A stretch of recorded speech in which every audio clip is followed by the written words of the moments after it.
Okay, demak boshladik. Ho'p, biz kelgan joyimizdan boshlaymiz. Kelgan joyimiz bu lipidlar. Lipids are very varied group of chemicals. Lipidlar judayam o'sha kimyoviy moddalarni bitta to'liq hisoblanadi. They are all organic molecules which are insoluble in water. Ularni hammasi organik molekula, ya'ni suvda erimaydi. Most lipids are formed by fatty acids combining both in alcohol. Ko'pchilik lipidlar shakllanadi fatty acid bilan, yog' kislotasi bilan alkohol qo'shilishi natijasida, ko'pincha etanolni qo'shilishi natijasida yog' hosil bo'ladi, lipid hosil bo'ladi. The most familiar lipids are fats and oils. Judayam mashhur bo'lgan lipidlarga fat bilan oillarni misol qilishimiz mumkin. Fats are the solid at room temperature and oils are liquid at room temperature. Fatlar, yog'lar asosan qattiq holatda bo'ladi. Xona temperaturasida yog' bo'ladigan bo'lsa, xona temperaturasida suyuq holatda bo'ladi. Belgilab qo'yamiz. Fatlar solid holatda bo'ladi, oillar bo'lsa liquid holatida bo'ladi. But chemically they are very similar. Kimyoviy jihatdan ular judayam o'xshash bo'lishadi. Fatty acids. Fatty acids are a series of acids. Yog' kislotasi judayam ko'p o'sha oksid kislotalardan tashkil topgan. Some of which are found in lipids. Ba'zilari lipidlardan topiladi. They contain the acidic group COOH, known as the carboxyl group. The carboxyl ular o'z ichiga acidic guruhni, ya'ni OH gruppasini o'z ichiga oladi va bu gruppa karboksil gruppa deb ataladi. The common fatty acids have long hydrocarbon tails attached to the carboxyl group. Asosan ko'p fatty yog' kislotalarida judayam uzun bo'lgan vodorod o'sha hidrokarbon dumi asosan karboksil guruhiga qo'shilgan bo'ladi. As the name suggests, the hydrocarbon tail contains a chain of carbon atoms combined with the hydrogen. Chunki o'sha ularni nomi taklif qiladiki, hidrokarbon guruhlarini uglevodlar bilan vodorodlarga qo'shilgan, uglevod bilan vodoroddan qo'shilganligi uchun biz uni hidrokarbon, ya'ni gidrovodorod, karbon, uglerod deb ataymiz. Bu uzun zanjirni. Chain is often 15 or 17 contain atoms long. Bular asosan 15-17 ta 15-17 ta karbon atomlaridan, ya'ni uglerod atomlaridan tashkil topgan bo'ladi. The tail of some fatty acids have double bonds. Ba'zi fatty acidlarning dumida ikkitalab bog' mavjud qo'shni karbon atomlari orasida. Mana bunaqa ko'rinishida bo'ladi. Such fatty acids are described as unsaturated. Bu ikkita qo'sh bog'i bo'ladiganlari unsaturated bo'lgan, ya'ni saturatsiya bo'lmagan fatty acid hisoblanadi.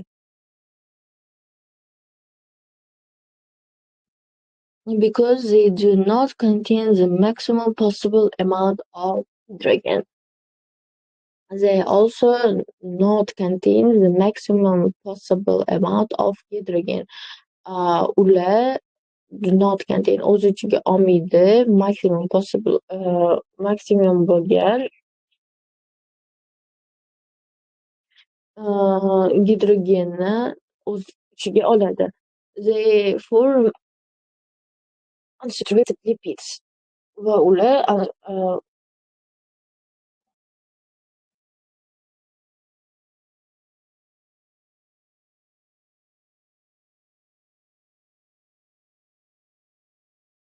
okay, clearly because they do not contain the maximum possible amount of o'z ichiga maksimum bo'lgan olishi mumkin bo'lgan vodorod o'z ichiga olmaydi va unsaturated lipid shaklida shakllanadi.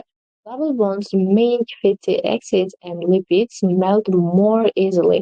For example, most oils are saturated. Ikki qo'sh bog'li bo'lgan qo'sh bog' asosan fatty acid va lipidlarni ko'proq tezroq erishishga olib keladi. Misol uchun, ko'pgina yog'lar unsaturated hisoblanadi, chunki ular likor shaklida bo'ladi, suyuqlik. If there is a more than one double bond, fatty acid or lipid is described as polyunsaturated. Polyunsaturated. Agar bittadan ko'p qo'sh bog' bo'ladigan bo'lsa, fatty acid yoki yog'da bular polysaturated hisoblangan deb bilamiz biza. Poly unsaturated degani poly ko'p, unsaturated saturatsiya bo'lmagan. If there is only one, it's monosaturated. Agar bitta qo'sh bog' bo'ladigan bo'lsa, bu monosaturated bo'ladi. Animal lipids are often saturated, no double bonds, and occur as fats. Whereas plant lipids are often unsaturated and occur as oil, such as olive oil or sunflower oil. Xo'p, hayvon yog'larida asosan saturated bo'ladi, ya'ni ularda qo'sh bog' bo'lmaydi. Ular fat deb ataladi. O'simliklarniki bo'lsa, o'simlik yog'lari bo'lsa, ko'pincha unsaturated bo'ladi, ya'ni qo'sh bog'i bo'lmaydi, qo'sh bog'i bo'ladi va ular oil deb ataladi. Oil deb ataladi. Misol uchun, olive oil, sunflower oil.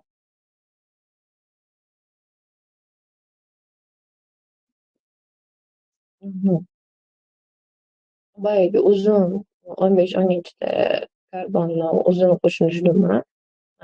Oxirida SOOH guruhi mavjud. Endi biz o'sha saturated bo'lganini ko'rdik. Animallarda, oillarda, hayvon oillarida, o'simliklarda bordi. Suyuqlik bo'lgani uchun saturated bo'ldi. Mana uzun karbon zanjiri oxirida SOH bir xil. Faqatgina qo'shni karbonlar o'rtasida double bog' bor, ikkita bog' bor ko'rasiz. Mana shu bo'lganligi uchun bu unsaturated bo'ladi. Unsaturated esa hayvonlarda uchraydi qo'sh bog' bilan. Doktorasi. Alcohol and esters. Alcohol are a series of organic molecules which contain a hydroxyl group OH attached to carbon atom. Hydroxyl is an alcohol with a 3-hydroxyl group. Spirit bu o'sha ko'p bo'lgan organik moddalardan tashkil topgan, ya'ni gidroksil guruhini o'z ichiga olgan, OH guruhini o'z ichiga olgan bir qancha organik moddalardan, molekulalardan tashkil topgan. Glycerol is an alcohol with 3-hydroxyl groups. Misol uchun, glycerol 3 ta gidroksil guruhini o'z ichiga olgan spirit hisoblanadi. The reaction between an acid and alcohol produces a chemical known as an ester. Kislota va alkohol o'rtasidagi reaksiya jarayoni bu o'sha kimyoviy jihatdan esterlar hosil bo'lishiga olib keladi.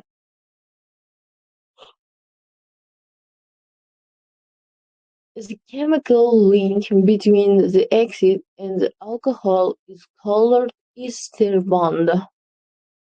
or an ester linkage. Va ular o'rtasidagi bog'lar ester bog' yoki ester linkage deb ataladi. Mana, oksid gruppasi OH bor, unga alkohol qo'shilmas, OH gruppani o'z ichiga olgan atom. Va bu yerda SOOH hosil bo'ldi. Ya'ni ester hosil bo'ldi. Ester bog' va suv ketdi.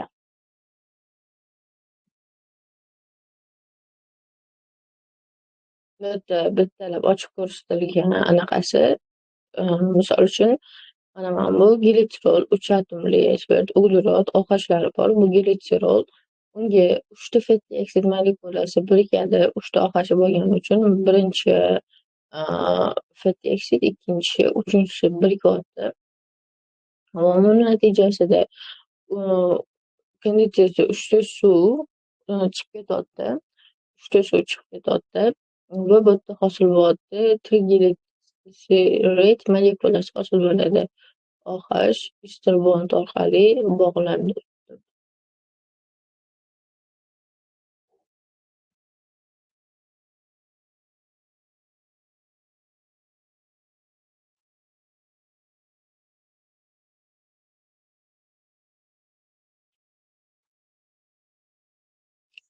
They are hydrophobic fatty acid.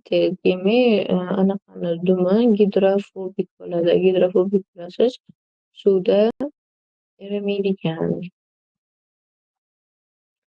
The OOH group, hydroxyl group on the acid reacts with OH group on the alcohol to form the ester bond COO. This is a conditional reaction because water is formed as a product. The resulting ester can be converted back to acid and alcohol by the reverse reaction of adding water. The reaction known as hydrolysis. Boyagi jarayonga o'xshab bu gidroliz reaksiyasi, kondensatsiya reaksiyasi agar suv qo'shiladigan bo'lsa idoatda albatta hosil bo'ladi.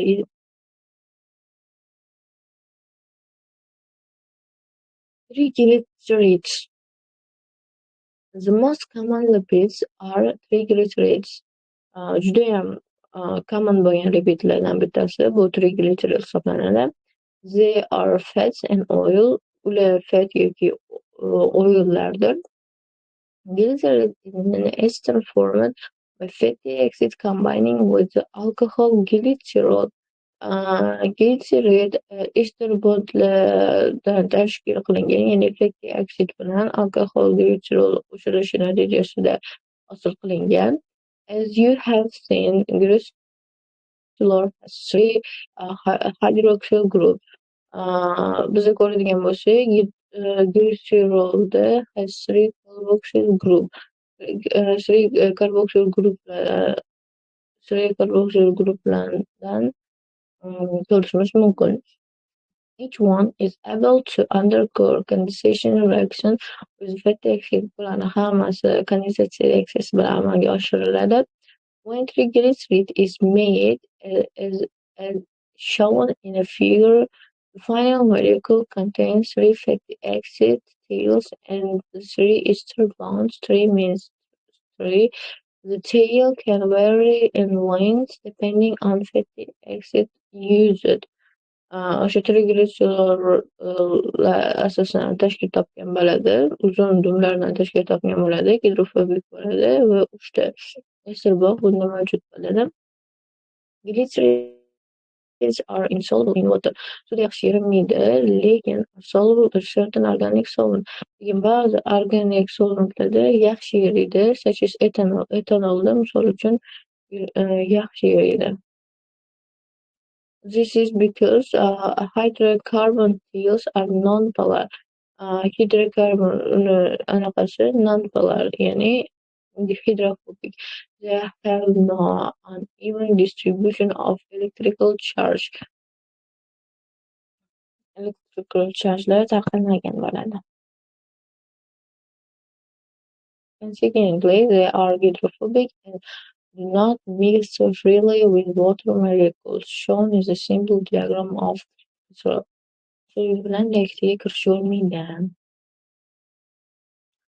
Function of glycerides.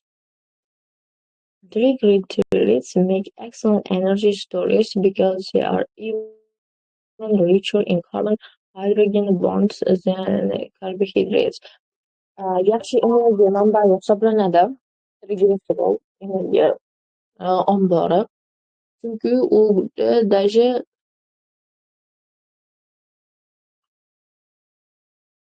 karbohidrat gruppalaridan ham ko'ra ko'proq energiya mavjud. Ya'ni karbon gidrogen bog'lari mavjud. Even mass of triglyceride will therefore yield more energy on oxidation than the same mass of the carbohydrate. Uh, Berilgan triglycerid massasi yield more energy on oxidation than the same mass of carbohydrate. Massasidan energiyasi ko'p bo'ladi. Heavier calorific value o'sha og'irroq calorific value bor. An important advantage for storage product. Mahsulotlarni storage uchun yaxshi foydali hisoblanadi. Triglycerides are stored in a number of places in the human body. Inson tanasida turli joyda to'planishi mumkin, particularly just below the skin and around the kidney. Teri ostida va kidney buyrak atrofida to'planadi. Below the skin, they also act as an insulator against loss of fluid. Teri ostidagi yog'lar insulator, ya'ni o'sha issiqlik yo'qotilishiga qarshi kurashadi. Blubber triglyceride found in sea mammals such as whale has a similar function, as well as providing buoyancy. Buoyancyni ta'minlaydi va blubber and triglyceridlar suv hayvonlarida bir xil vazifani bajaradi. As unusual rule for triglycerides is a metabolic source of water. When oxidized in respiration, triglycerides are converted to carbon dioxide and water. Triglycerol uchun noodatiy vazifa bu metabolik source hisoblanadi. Suvni metabolik manbai hisoblanadi. Chunki o'sha respirationda oksidlanganda triglycerid aylanadi carbon dioxide bilan waterga aylanadi oksidlanganda. The water may be of important and very dry habitat. Quruqlikda yashovchilar uchun juda ham qo'l keladi bu suv chiqarishi. For example, the desert kangaroo rat never drinks water and survive on metabolic water from the triglycerides containing foods it eats. Misol uchun cho'ldagi kenguru ratga kalamushlar umuman suv ichmaydi. U metabolik suv parchalangan suvdan o'zi iste'mol qiladi.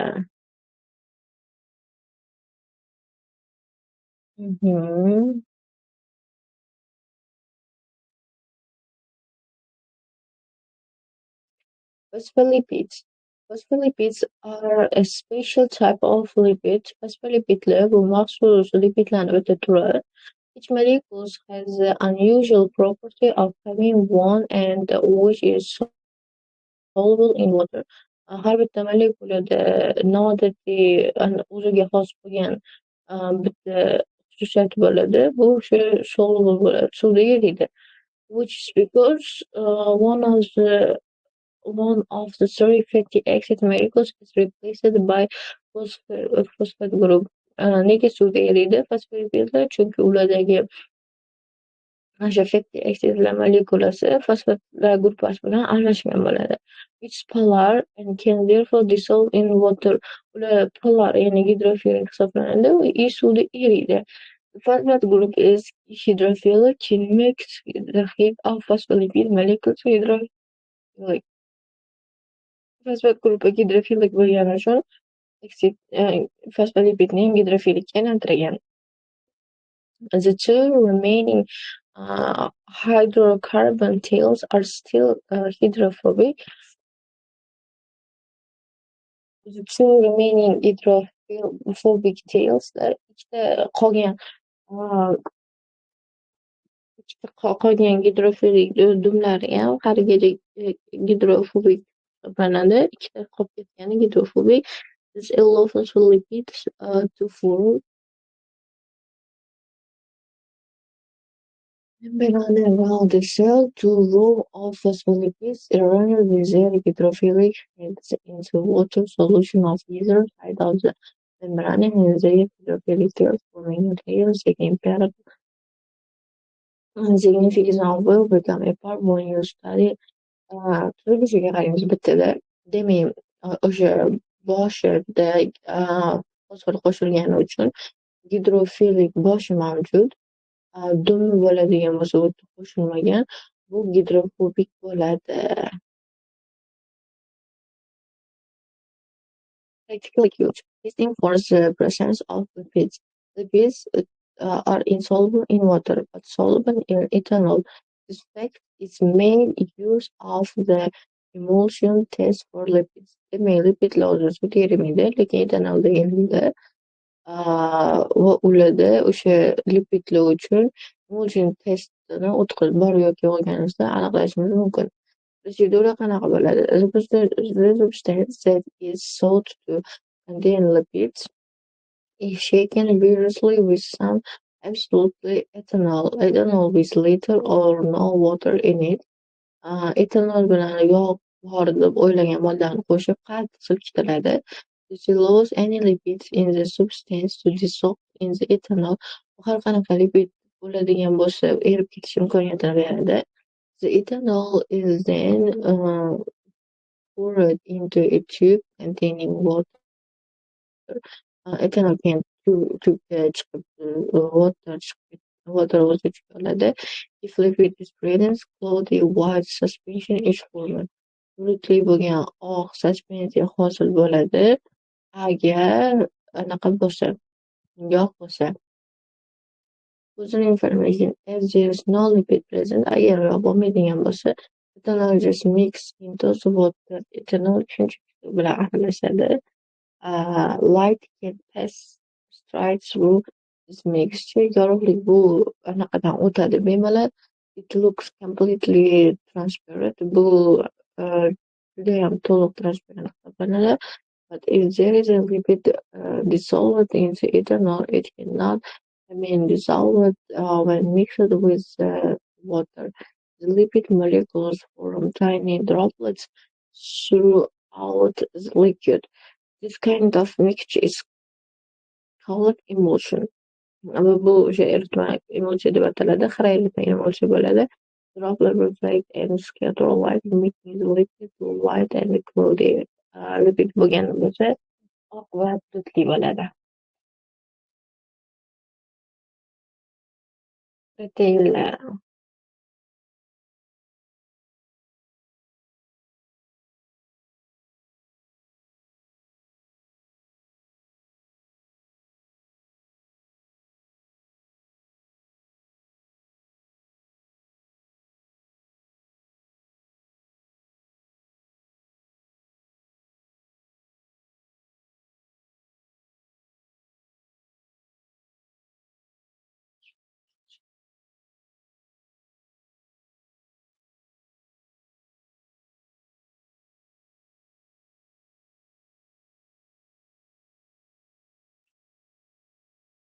Ozgina qopni borib sutiga tushimiz kerak.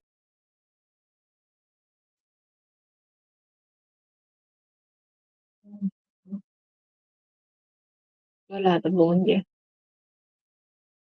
Bitta lipidlarni ko'rdik.